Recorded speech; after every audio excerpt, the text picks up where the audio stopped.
imagens atrás de mim talvez sejam do maior ataque que o governo russo já fez a Kiev.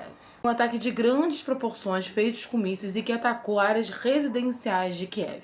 E o que mais chama atenção nesse mega ataque é que foi justamente na semana que o Donald Trump ligou pro Trump e deu a entender que estava tudo resolvido na guerra da Ucrânia. Hoje é dia 24 de maio e nessa semana o Trump fez uma ligação tanto pro Zelensky como pro Putin.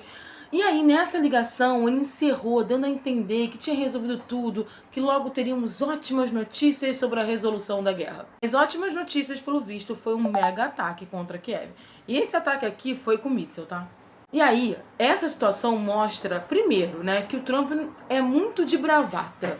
Ele tá ali, essa questão da guerra da Ucrânia tá mostrando a bravata dele, porque ele já tentou várias vezes um acordo e a Rússia não está aceitando. Ao mesmo tempo, mostra alguns problemas aqui. Acho que tá claro que os dois países querem o encerramento dessa guerra, porque essa guerra tá muito cara, tanto em custos financeiros como em custos de vida. Só que o problema é que eles têm alguns impasses que são muito importantes serem discutidos. Durante o decorrer dessa guerra, a Rússia tem 1/5 do território ucraniano e ela, em todas as negociações, se recusa a abrir mão desse 1/5 do território. E a Ucrânia, que nunca aceitou efetivamente a anexação da Crimeia, não aceita perder esse 1/5 de território para a Rússia em nenhuma negociação. As negociações que são feitas por intermédio dos Estados Unidos acabam puxando um pouco para o lado russo.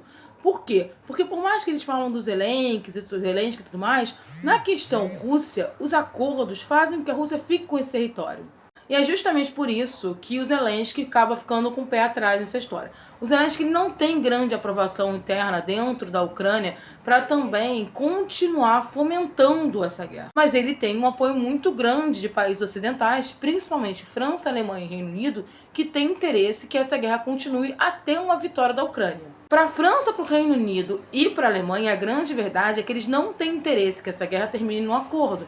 Porque qualquer acordo que a Rússia aceite para terminar essa guerra, porque ela está com uma pequena vantagem, e se engana quem acha que a Rússia está com grande vantagem, a vantagem não é tão grande, mas tem uma vantagem, ela não vai fazer um acordo onde ela seja prejudicada. Então, qualquer acordo seria, na verdade, uma definição de derrota para a Ucrânia. E esses países ocidentais, eles querem que a Ucrânia vença a Rússia.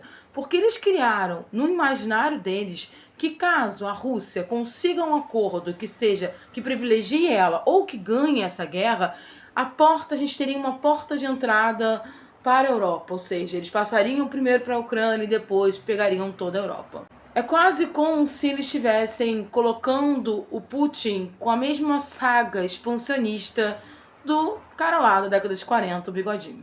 O que é um erro muito grande de análise, porque não que o Putin não tenha interesse em conquistar uma parte ali do continente europeu, mas ele tem muito mais interesse no leste europeu e não é um interesse no sentido de conquistar territórios, é um interesse de ter poder sobre os grupos políticos que estão nesses territórios. Tanto que se você olhar, por exemplo, Polônia, entre outras localidades ali, né? Geórgia, entre outros lugares, você tem grupos políticos que têm relação com Putin. Então, a forma que o Putin quer dominar essas regiões seria muito mais tendo na presidência, tendo nos governos, grupos políticos que têm relação com ele. E não num processo expansionista, né?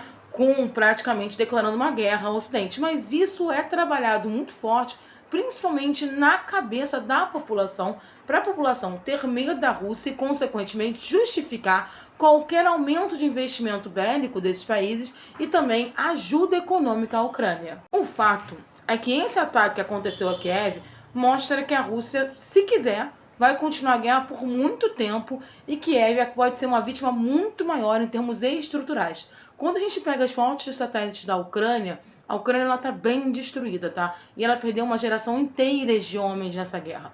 Então, é uma situação para a Ucrânia muito mais complexa do que para a Rússia. A Ucrânia, nesse momento, ela tem perdas territoriais, perdas humanas e perdas financeiras muito maiores do que a Rússia.